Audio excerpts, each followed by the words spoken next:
tous et bienvenue dans cette nouvelle vidéo qui va nous faire un petit peu voyager. On va aller au pays des magiciens, dans le monde des contes et au royaume de Celestia pour 3 jeux familiaux pour les enfants et pour les adultes, un jeu coopératif et 2 jeux compétitifs. C'est parti, on commence tout de suite avec Similo.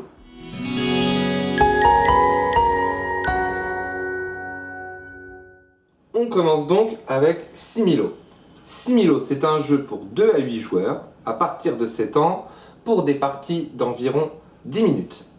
Similo, c'est un jeu coopératif, familial, où il va y avoir un maître du jeu qui va devoir faire deviner un personnage aux autres joueurs.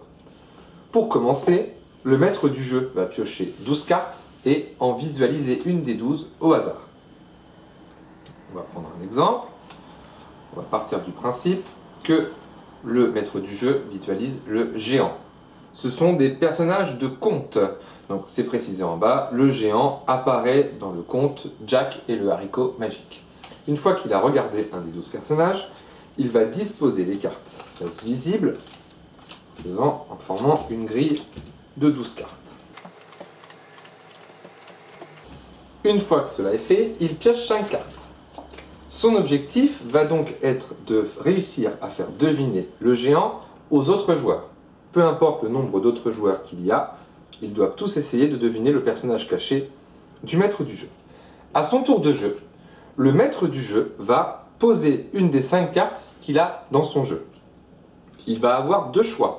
Soit il la pose dans ce sens-là, et cela signifie que les personnages de sa carte ressemblent aux personnages cachés.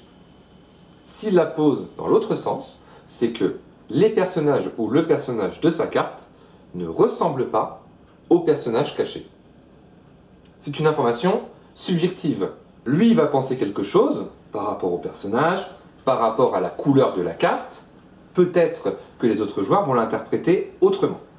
Dans tous les cas, quand le maître du jeu a posé sa carte, les autres joueurs vont devoir éliminer une carte ici présente. Une fois qu'ils auront éliminé une carte, le maître du jeu va repiocher une carte, et ainsi de suite. En deuxième manche, il faudra réussir à éliminer 2 cartes. En troisième manche, il faudra réussir à éliminer 3 cartes. Et en quatrième manche, 2 cartes, 3 cartes. Donc là, on a manche suivante, 4 cartes. Et à la fin, il ne restera que 2 personnages.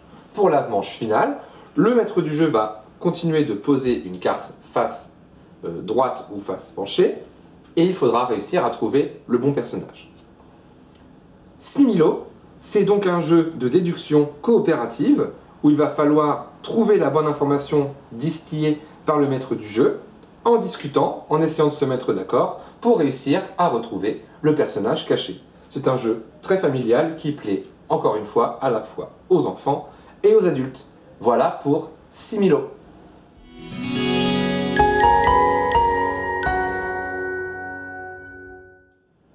On continue cette sélection avec Imagicien. Imagicien, c'est un jeu pour 2 à 4 joueurs à partir de 8 ans pour des parties d'environ 20 minutes. Imagicien, premièrement, c'est un jeu au concept très innovant. C'est un jeu où il va falloir retrouver les bons ingrédients qui sont indiqués sur la carte du magicien, retrouver les bons ingrédients, les relier entre eux pour réussir à former la recette de cette potion élaborée par le magicien. C'est un jeu de rapidité. Quand la carte va être dévoilée, chaque joueur va devoir relier les ingrédients de la potion le plus rapidement possible sur leur plateau de jeu. Le plateau de jeu regroupe tous les ingrédients possibles des potions des magiciens. Il va donc falloir être le plus rapide possible. C'est parti, je vais vous faire un exemple avec la carte ici présente. C'est parti!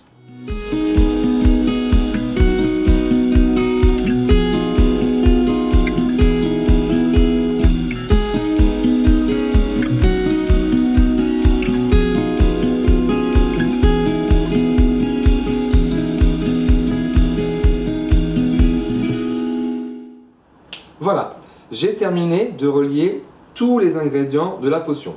Une fois qu'un joueur a terminé de relier les ingrédients, il va devoir écrire sur son plateau, sur sa carte Velleda, le dessin qui est représenté par les ingrédients de cette potion. On n'est pas obligé de terminer le dessin. Quand on pense avoir deviné ce que c'est, on va écrire ce que cela représente. Une fois que l'on a écrit ce que cela représente, on lance la fin de manche. Les autres joueurs ont alors 30 secondes pour essayer de deviner le dessin qui se cache derrière cette potion. Voilà, donc je vais vous montrer ce que j'ai dessiné. Donc là, je pense que c'est une équerre. On laisse le temps aux joueurs d'écrire leurs réponses. Et ensuite, on peut vérifier, grâce à la règle du jeu, toutes les réponses sont écrites au dos de la règle du jeu. Donc là, c'est la carte numéro 141. Et c'était bien une équerre. Si j'ai bien répondu et que j'ai lancé le chrono en premier, je marque 2 points. Tous les joueurs qui ont retrouvé le bon dessin marquent 1 point. Tous les autres joueurs ne marquent pas de points. Il y a une variante. Lors de la deuxième manche, comme je suis le seul joueur à avoir marqué 2 points, je vais refaire une partie, sauf que cette fois, je vais avoir les dessins en noir et blanc. Donc ça va se compliquer pour moi. La partie s'arrête lorsque un joueur... Non, pardon, la partie s'arrête au bout de 8 manches. On regarde qui a marqué le plus de points. Imagicien, c'est donc un jeu innovant, familial, avec un concept original qui va vous permettre du coup de dessiner les potions sur votre plateau. C'est un jeu de déduction. Quand on pense avoir deviné, pour prendre les autres de vitesse, on n'est pas obligé de terminer le dessin. On peut écrire notre réponse. Et voilà, le joueur qui aura le plus de points remporte la partie. Une nouvelle expérience de jeu à travers Imagicien.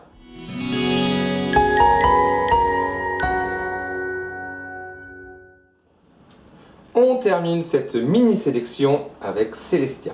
Celestia, c'est un jeu pour 2 à 6 joueurs à partir de 8 ans pour des parties d'environ 30 minutes. La première chose que j'ai à dire sur Celestia, c'est la qualité et la beauté du jeu et la beauté du matériel. Pour commencer, on a donc 7 aéronefs à monter quand on reçoit la boîte qui va nous permettre de voyager à travers les différentes îles de Celestia. Celestia, c'est un jeu qui est catégorisé dans les jeux de plateau. Moi, je le catégoriserais plutôt dans les jeux en famille, jeux familiaux, au même titre que donc Imagicien et Similo, et d'autres jeux que je vous ai déjà présentés sur cette chaîne. C'est un jeu avec des règles assez simples et qui a une mécanique de jeu plutôt très intéressante. Dans Celestia, le but du jeu va être de marquer 50 points. Le premier joueur qui marque donc 50 points remporte la partie. Pour marquer des points, il va falloir voyager sur les différentes îles du royaume. Plus on va avancer, plus on va marquer de points. Mais plus on va avancer et plus il va être difficile d'affronter les différents éléments qui sont présents dans ce royaume. Les différents éléments sont les nuages, les pirates, les oiseaux, l'orage. Donc chaque dé représente un élément, chaque carte représente ce qui va permettre de combattre ces éléments. Comment est-ce qu'on joue à Celestia? Au départ, chaque joueur va avoir 6 cartes dans sa main. Donc ça va être soit des cartes nuages, pirates, oiseaux, orage, ou alors des cartes bonus qui peuvent combattre n'importe lequel de ces 4 éléments. Au départ, un joueur va être nommé capitaine de l'aéronef. Le joueur qui est capitaine de l'aéronef va lancer le nombre de dés nécessaires pour pouvoir atteindre l'île suivante. Pour atteindre l'île numéro 2, il faut lancer 2 dés. Le capitaine lance 2 dés. Le capitaine a fait 2 dés blancs. Cela signifie qu'il n'a pas d'éléments à affronter pour passer sur l'île suivante. C'est pas un bon exemple pour commencer. On va considérer que le capitaine a fait un sabre, donc des pirates, et un oiseau, le dé rouge. À ce moment-là du jeu, le capitaine se tait. Il ne dit pas s'il peut affronter les éléments grâce aux cartes qu'il a dans ses mains. C'est aux autres joueurs de décider s'ils restent dans l'aéronef ou s'ils préfèrent descendre. Le seul moyen de marquer des points est de descendre de l'aéronef, mais le plus tard possible pour marquer un maximum de points. Si un joueur décide de descendre directement, il va marquer en général 1 point, car sur la première île, il y a des cartes majoritairement de 1 point, il y a quelques cartes de 2 et 4 points, mais la majorité des cartes représente 1 point. S'il descend, il est sûr de marquer des points, mais il marquera peu de points. Une fois que tout le monde a décidé s'il reste ou s'il descend ou s'il reste dans le bateau, le capitaine doit annoncer s'il peut affronter les éléments. il regarde son jeu, et s'il a un oiseau et un pirate, il affronte les éléments et l'aéronef avance sur l'île suivante. C'est alors au joueur suivant de devenir capitaine. Le joueur suivant lance les dés. Il doit affronter des nuages. Même cheminement, il se tait. Les autres joueurs doivent décider s'ils restent dans l'aéronef ou s'ils descendent. On va ainsi avancer au fur et à mesure, et il va arriver à un moment donné où il va falloir lancer plus de dés, et il peut arriver malheureusement que le capitaine ne puisse pas affronter les éléments qui sont présents sur les dés. Si le capitaine ne peut pas affronter les éléments, l'aéronef se crache, on repart au point de départ, tous ceux qui étaient descendus remontent dans l'aéronef, et on repart pour un nouveau tour. Celestia, c'est donc un jeu où il va falloir prendre une décision, à savoir, est-ce que je prends un risque pour marquer le plus de points possible, ou est-ce que je suis raisonnable et je descends plutôt pour être sûr de marquer des points, même si peut-être que j'en marquerai moins que mes adversaires. Celestia, c'est donc un jeu aussi où il va falloir prendre en compte le nombre de cartes de ses adversaires, regarder s'ils possèdent tel ou tel élément pour pouvoir juger s'il est bon de rester ou s'il vaut mieux descendre. Une fois que vous aurez joué avec ces règles de base, vous allez avoir plusieurs cartes spéciales qui vont venir s'ajouter à votre paquet. Vous allez pouvoir forcer quelqu'un à descendre, vous allez devoir l'obliger à relancer des dés, et ça va venir pimenter vos parties. Voilà pour Celestia, un jeu familial facile à mettre en place qui va plaire, encore une fois, je le répète, aux petits et aux grands. Voilà pour Celestia. Voilà donc pour cette mini-sélection de jeux familiaux qui nous font voyager un petit peu, soit au royaume de Celestia, soit au royaume des magiciens, avec, je le répète, un concept qui, moi, la première fois que je l'ai rencontré, m'a vraiment plu, de par son originalité. Et enfin, un peu plus classique, mais toujours efficace, Similo, jeu coopératif de déduction. C'est tout pour cette vidéo. Je vous invite à vous abonner à cette chaîne pour pouvoir suivre les actualités jeux de cette fin d'année, même si là, je me contente plutôt de vous présenter des jeux plus classiques et de ne pas trop vous parler des nouveautés du moment, pour vous faire une idée afin de sélectionner ce qui vous plaît pour ces fêtes de fin d'année. Je vous dis à très bientôt pour une nouvelle vidéo. Salut!